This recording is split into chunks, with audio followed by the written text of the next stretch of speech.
Terima kasih Anda masih bersama kami. Bagi Anda yang baru saja bergabung, kami sampaikan kembali 3 berita pilihan hari ini. Tim khusus penanganan hepatitis akut bentukan Pemprov Sumatera Utara temukan pasien bayi dengan kemungkinan terjangkit hepatitis akut.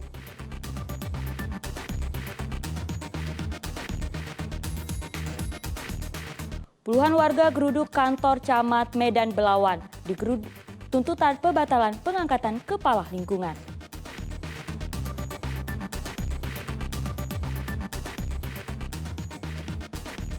Ular sanca masuk ke pekarangan salah satu sekolah menengah atas di Kota Medan. Evakuasi berlangsung dramatis.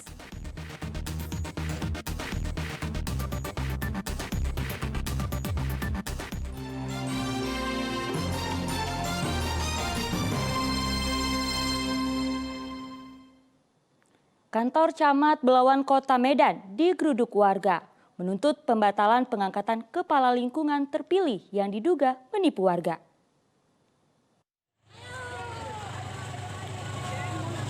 Puluhan warga yang terdiri dari 3 kelurahan di kawasan Kecamatan Medan Belawan, Kota Medan, menggeruduk kantor Camat Medan Belawan, Kota Medan. Aksi ini guna meminta Camat Medan Belawan mengevaluasi dan membatalkan pengangkatan kepala lingkungan terpilih atas nama Evis. Evis diduga melakukan kecurangan dan menipu warga dengan meminta KTP untuk mendapatkan bantuan suara. Selain itu, warga juga menilai kepala lingkungan yang terpilih dianggap kurang berani dalam mengurangi angka tawuran yang sering terjadi di daerah mereka. Tidak setuju Kevin kami perempuan. Nah, kenapa nggak setujunya? Kenapa? Lawan ini banyak tawuran. Terus Perempuan kurang berani menghadapi tawuran. pemilihannya emang udah sesuai dengan keinginan warga, Bu? Sudah. Tapi kami nggak menyangka dia bisa apa. Karena kami lihat lagi. Camat Medan Belawan, Subhan Fajri Harahap mengatakan kepala lingkungan terpilih tidak dapat dicopot begitu saja, harus sesuai dengan prosedur. Kita mengikuti verifikasi kelurahan karena di situ ada timnya. Bahkan kita sediakan masa sanggah 3 hari pada saat verifikasi. Ada kelurahan. masa sanggah ya? Ada 3 hari kita siapkan. Kenapa tidak disanggah waktu di kelurahan? Kalau udah masuk kecamatan kita tinggal prosedur selanjutnya aja. Setelah menyalurkan keinginannya, warga membubarkan diri dan akan merencanakan gelar aksi lanjutan 1 pekan ke depan. Muhammad Hamdani melaporkan dari Kota Medan. 8 tersangka komplotan geng motor aniaya warga hingga tewas. Tersangka terdiri dari 6 anak di bawah umur dan 2 dewasa. Mereka diancam dengan hukuman kurungan penjara 12 tahun dan 15 tahun penjara. Seorang warga bernama Retno, warga Medan Labuan Kota Medan, mengalami penganiayaan hingga berujung tewas pada bulan April lalu. Penganiayaan dilakukan di depan anak dan istri korban di kawasan Seimati, Simpang Kantor Medan Labuan Kota Medan. Aksi ini dilakukan oleh 8 orang tersangka yang tergabung dalam geng motor. Usai menjalani proses penyelidikan dan penyidikan pihak kepolisian, kini berkasnya dilimpahkan ke Kejaksaan Negeri Belawan, Kota Medan. Kedelapan tersangka yang terdiri dari 6 anak di bawah umur dan 2 orang dewasa dianggap telah melakukan tindak pidana pembunuhan sadis. Aksi tersebut terekam CCTV. Mereka diancam dengan hukuman kurungan penjara 12 tahun dan 15 tahun penjara. Sampaikan dalam hal ini penuntut umum terhadap kelima pelaku anak, penuntut umum mendakwa dengan dakwaan ke-1 pasal 338 junto 55 ayat 1 ke-1 junto Undang-Undang Nomor 11 Tahun 2012 tentang Sistem Peradilan Anak, atau kedua pasal 170 ayat 2 ke-3 junto Undang-Undang Nomor 11 Tahun 2012 tentang Sistem Peradilan Anak. Motif pelaku melakukan pengeroyokan dan pembunuhan tersebut dipicu karena sakit hati dengan korban usai kedua belah pihak beradu mulut akibat motor korban terlalu bising. Saat itu motor yang dikendari korban dan komplotan geng motor berpapasan karena dianggap motor korban terlalu bising karena menggunakan knalpot blong. Salah satu tersangka memperingati korban sambil memaki korban. Karena tak senang dimaki anak di bawah umur, korban membalas makian tersangka. Saat ini ke-8 tersangka telah ditahan di rutan Kejaksaan Belawan. Muhammad Hamdani melaporkan dari Kota Medan.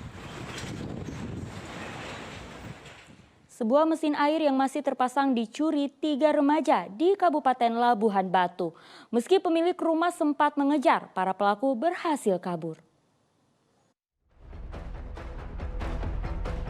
3 remaja mencuri mesin air yang masih terpasang di rumah warga lingkungan Majapahit, Rantau Prapat, Kabupaten Labuhan Batu. Ketika pelaku terlihat mengendarai sepeda motor menyambangi rumah target pada siang hari. Setelah memantau situasi sekitar, seorang pelaku nekat mencabut mesin air yang saat itu dalam keadaan menyala. Kemudian kabur. Dalam waktu 20 detik mesin air berhasil digondol ketiga pelaku. Kejadiannya sekitar jam setengah 2 ke jam 2 siang. Ada orang di rumah Bang? Ada, kebetulan anak-anak saya.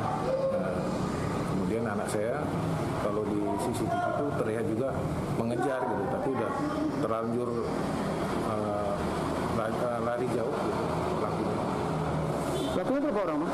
Ada 3 orang, ada laki-laki semua. Korban sengaja memasang CCTV di rumahnya karena kerap kecurian. Anak korban sempat mengejar ketiga remaja tersebut, namun gagal menemukan jejak para pelaku. Tuti Alewe Lubis melaporkan dari Kabupaten Labuhan Batu. Proses evakuasi ular yang masuk ke pekarangan salah satu sekolah menengah atas di Kota Medan berlangsung dramatis. Petugas sempat kesulitan mengevakuasi akibat gesitnya gerakan ular. Tidak mudah mengevakuasi ular sanca batik ini karena ular terus melawan.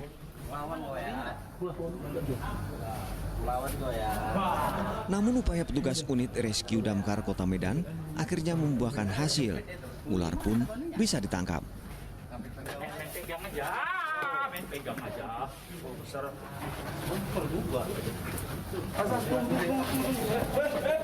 Meski sudah ditangkap, ular tetap meronta lepas dari genggaman petugas. Ular sanca sepanjang 3 meter ini diduga masuk ke pekarangan gedung SMA Negeri 1 Medan karena terbawa arus banjir melalui saluran air.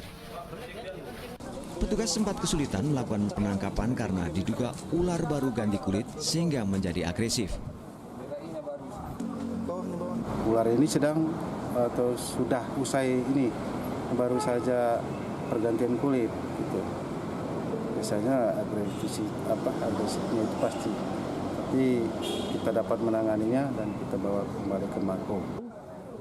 Setelah berhasil dievakuasi dalam waktu lebih kurang 20 menit, petugas membawa ular ini ke kantor damkar Kota Medan dan akan berkoordinasi dengan pecinta reptil untuk langkah selanjutnya.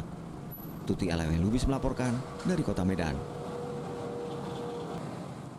Pada bulan April lalu, sebuah tambang ilegal di Kabupaten Mandailing Natal longsor dan menewaskan belasan penambang. Polisi kini telah menetapkan 2 tersangka, pemilik dan pengepul hasil tambang.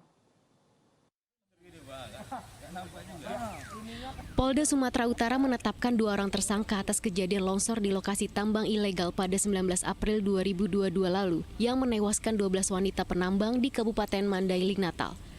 Kedua tersangka saat ini telah ditahan di Mapolres Mandailing Natal.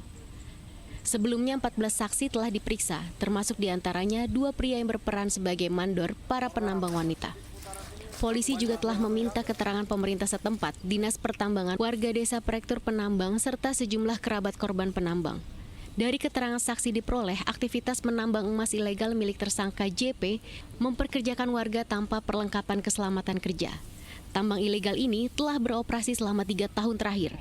Alur bisnis tambang ilegal ini bermuara kepada tersangka AP selaku pengepul. Para pekerja tambang diberi upah mulai ribuan hingga puluhan ribu rupiah di areal tambang ilegal. Sekali lagi bahwa tambang emas itu adalah ilegal. Terkait dengan proses penyidikan yang dilakukan, kita sudah menetapkan 2 orang sebagai tersangka. Yang pertama itu adalah pemodal, pemilik alat dan pemilik lahan, inisial JP.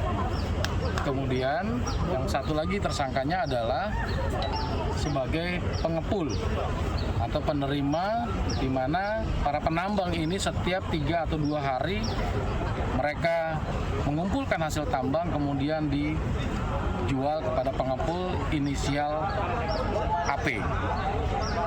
Saat saat ini keduanya menjalani proses penahanan di Polres Mandailing Natal dan prosesnya tetap kita lanjutkan. Tersangka JP selaku investor dan pemilik lahan dijerat pasal Undang-Undang Nomor 4 Tahun 2022 tentang pertambangan serta pasal 359 KUHP dengan ancaman hukuman 5 tahun penjara. Sedangkan tersangka AP dikenakan pasal 161 Undang-Undang Nomor 3 Tahun 2022 dengan ancaman hukuman yang sama. Tuti Alawiyah Lubis melaporkan dari Kota Medan. Informasi tadi mengakhiri berita Medan hari ini. Saya Uriga Agustina, terima kasih atas kebersamaan Anda, selamat beraktivitas dan sampai jumpa.